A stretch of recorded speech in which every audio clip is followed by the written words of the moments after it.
Hey, everybody. Welcome to the Roundtable News Network. I'm your boy, the franchise player, Double B Bad Blood. That right there is the Drew Nicholas. And ladies and gentlemen, we got a special third member of the panel tonight. He is the mixologist himself, Mr. Chemical Julian. Welcome to the Roundtable News Network. Who's the third man, brother? Yeah, man, we got a lot of news to talk about. Some good, some bad, some ugly. Let me start it out right now. We were going to start out with a very amazing story that will be covered by your boy, the Drew Nicholas here. But I want to talk about a Florida wrestler who passed away, Frankie Siasto. A lot of people don't remember him. A lot of people do. The guy's been in NWA. He's a former AIW World Heavyweight Champion, a former NWA Florida Tag Team Champion. The guy's been around for so long. 911 Incorporated, the Market Crashers, one third of the Heartbreak Express. The guy's been around, like I said, forever and a day. Passed away last night in his sleep at the age of 48. This was a story brought by Mike Johnson from BWI Insider. He was originally from New York City. Frankie was trained by Adrian Street. Spent a lot of time at the WCW Power Plant. Worked for IPW, Full Impact Pro, Ring Warriors, D1, PW, ACW, the World Wrestling Network. He was, like I said, a former AIW World Heavyweight Champion, NWA Florida, FUW, Vintage Pro Wrestling, Coastal Championship Wrestling, a lot of places. The guy's been on TV everywhere. As a matter of fact, I watched a match not too long ago with him and a young Austin Theory before the WWE fame. Apparently, he was going to be on a show this coming weekend, WWE Improving Ground show that happened last night, but he called out and said he wasn't feeling so well, and unfortunately passed away in his sleep. My thoughts and prayers go out to his family. I've known Frankie for a long time through my time with NWA and with AIWF. So from me and everyone here on the Roundtable News Network, we'd like to wish you a Godspeed and rest in peace. For sure. Yeah, I hate talking about news like that. It really sucks. 2024 has already started out with a loss. Not really too happy about that, but the show must go on, I guess. What do you got for us, the Drew Nicholas?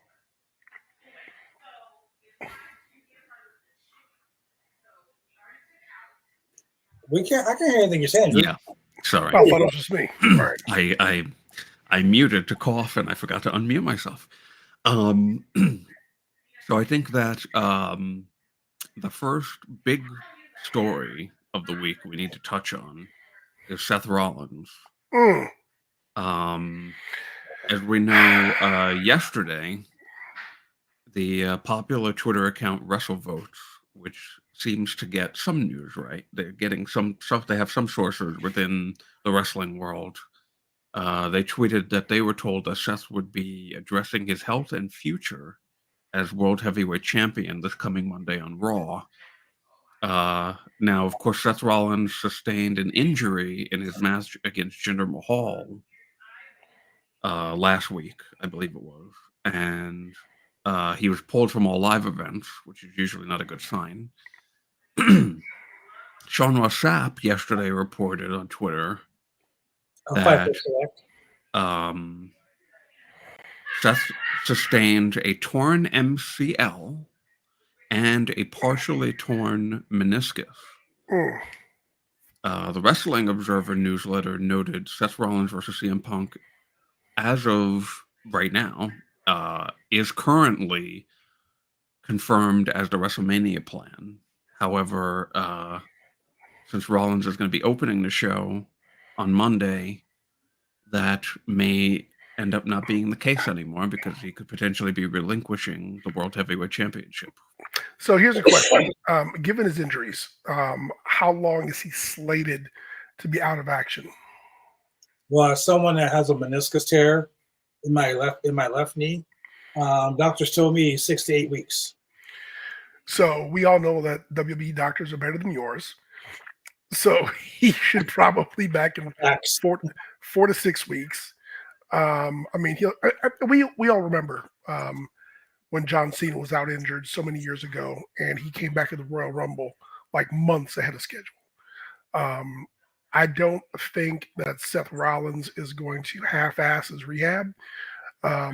He definitely doesn't want to miss a WrestleMania payday, and definitely one of the hottest angles that could be out there is Seth Rollins defending this championship against CM Punk. CM Punk has often complained about never having his WrestleMania main event, and quite honestly, I'm positive this was part of the conditions of his resigning, that he get a WrestleMania main event. The idea is that Punk wins the Rumble, either wins the Rumble or wins the Elimination Chamber. I mean, there's several. I hate to say it, there's several roads to WrestleMania, but I really think that Seth Rollins versus Punk is the more interesting angle than Punk versus somebody who was given the interim title. Hey, I'm going to put the title on Jinder Mahal and have the Scottish Psychopath do a run in to help him, followed by the one-man rock band. Protect the champ, baby, protect the champ. So, but seriously, I think that Rollins is going to do everything in his power. Even if he's at 85%, he's going to do everything that he can to get to that WrestleMania main event. So, BJ, you said that you have a torn meniscus right now. Yes. And they gave you a 6 to 8 week timeline on that. Now, I'm not. Yep. I'm not very aware of injuries and how long it takes and what the process is. Now, he doesn't only have a torn meniscus; he also has a torn MCL. Okay, so that makes it even worse because the meniscus is on the outer side, the MCL is on the inner side of your knee, the inside, the outer part and the inner part of your knee. So that's a double whammy. I've never had, knock on wood, an MCL tear, thank God. I know a lot of people that have been out for months or something like. I mean, Dakota Kai. That's the same injury she had. Oh yeah. And she still hasn't been active in a ring. She's at ringside, but she hasn't been active in a ring. Correct. Maybe in house shows. So, I mean, shots. What's her name? The shiniest wizard girl. What's her name? Natty's tag team partner right now.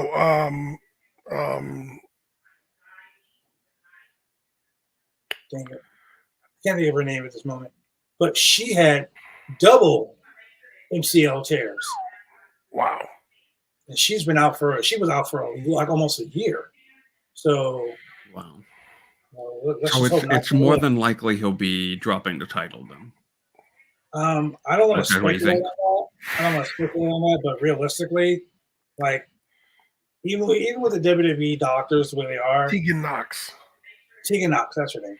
Even with the WWE doctors the way they are, I will tell you, I dropped the YWA North American Championship with the torn meniscus, but literally I had no mobility. So I went and did business because that's what you're supposed to do. So maybe Seth will do that. Maybe Seth will do business. Who knows? Yeah, unfortunately, much like when Randy Orton, his back was so messed up. I mean, the whole reason he was tagging with Riddle was just so Riddle could do all the work and Randy could come in, hit an RKO, just protect him until it was time to actually leave and get the work done. Personal story. I remember when Naomi won the women's championship at WrestleMania. And there was such a campaign behind her. I was one of her biggest supporters. I was like totally invested, wanted to see her win the championship. It had been so long. She worked so hard.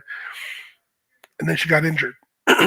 And it was one of those weekends where, I went and picked up the kids, came home, SmackDown was on, and Naomi comes in the ring, and I'm like, oh man, it's really cool. Here's Naomi. She's going to challenge somebody.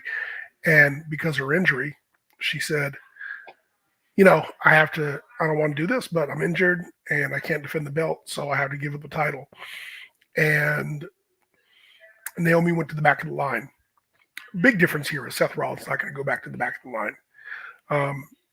WWE has a very strong main event roster right now. Yeah. Ridiculously strong, where the main event for WrestleMania is you're like, well, thank God they have 2 nights, because there's so much more than just 2 guys to choose from. I think Seth will jump back in the mix. But if he relinquishes that title, talk about rolling the dice. Literally anything could happen at Mania, much less the Rumble. Anything could happen. Right. That could affect the winner of the Royal Rumble. Because if it was CM Punk, he was going to pick Seth Rollins. Now, does that mean that somebody else wins the Royal Rumble? Does that mean that somebody... Yeah, in a sense, there are a lot of people... There are a lot of championship caliber wrestlers in the WWE right now. And anybody could easily be holding that title and it'd be relevant. Right now, as far as the World Heavyweight Championship goes, in the mix, Seth Rollins is the current champion. CM Punk threw his hat in the ring, saying that he's going to put in his bid for the title. You have Jinder Mahal, who just faced Seth Rollins for that title. You have Drew McIntyre, who's been gunning for Seth Rollins for quite some time now. You have Gunther, who can honestly do a belt versus belt or title versus title championship match. You have Kevin Owens. There's a lot of different wrestlers in the main event picture. And somebody else that I just remembered, Mr. Money in the Bank, Damian Priest. And you have Damian Priest. Quite honestly, if you want to take chicken poop and make it into chicken salad, we have Elimination Chamber before Mania, and you could make the winner of Elimination Chamber get the championship, or Seth Rollins is going to be out. And considering how Elimination Chamber's in Perth, Australia, and you're going to have, what is it 5 people in Elimination Chamber or 6? I think it's 6. Yeah. So if you have 6 guys in there, all going after the championship, it would make it hella exciting, and it would be, it would be a coin toss for who are we going to crown as the new champion. So there's the downside. We don't like to see anybody injured. We'd like to see anybody out, but there's a definite upside exit strategy to the situation. And it reminds me of the WrestleMania where CM Punk was gonna face the Undertaker, what he doesn't consider to be a main event match, but whatever. Right before Mania, Paul Bearer died, and they turned it into an angle where Punk took the urn and was doing the puppet mouth and going, "Oh, I'm Undertaker," and they made him such a heel with that story. It made him such a heel where I was like, I'm not missing Mania. I'm not that I was going to miss it anyway, but I really wanted to see the Undertaker beat his ass, because he was I was like, oh my God, this is too soon. Like, you're just disrespecting Paul Bearer. Like, oh, what? Who approved this? But man, it made that match so much better. So, here's another unfortunate accident. They can definitely turn this lemon into lemonade and definitely put asses in seats and money in their pockets.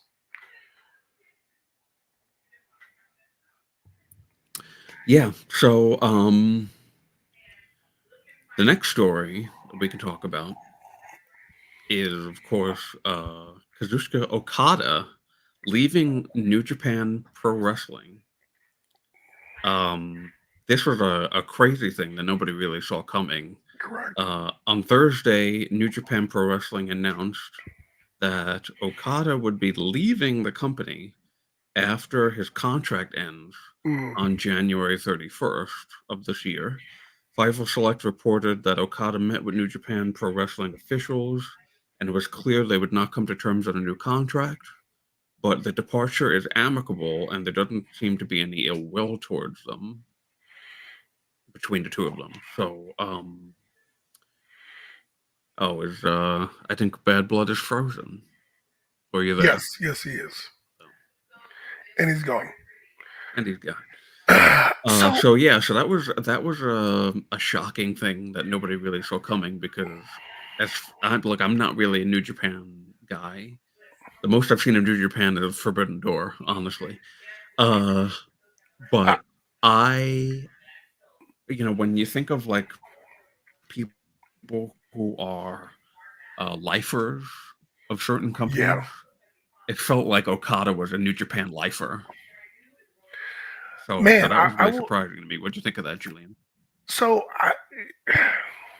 here's the thing.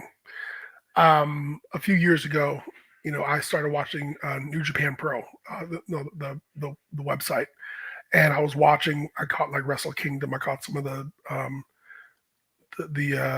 J Cup and all that. And Okada in Japan was he was over like Rover. I mean, this guy. I remember his match with Kenny Omega. I've seen his match with Bryan Danielson.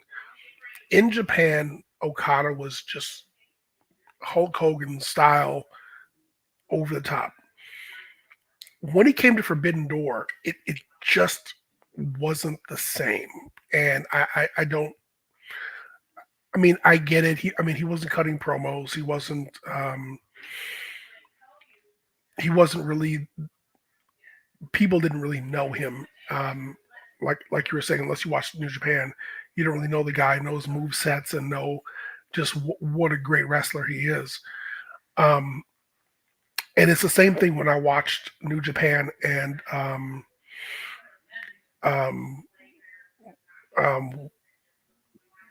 what's his name from who's now in WWE. Oh, geez, what's his name? He was just wrestling. He was just wrestling Cody. He's messing with Cody Rhodes right now. Oh, Nakamura. Nakamura in New Japan at Wrestle Kingdom, spectacular, fire. The guy was over like crazy. He was just performing in front of the crowd. The crowd was totally behind him. He was great. Came to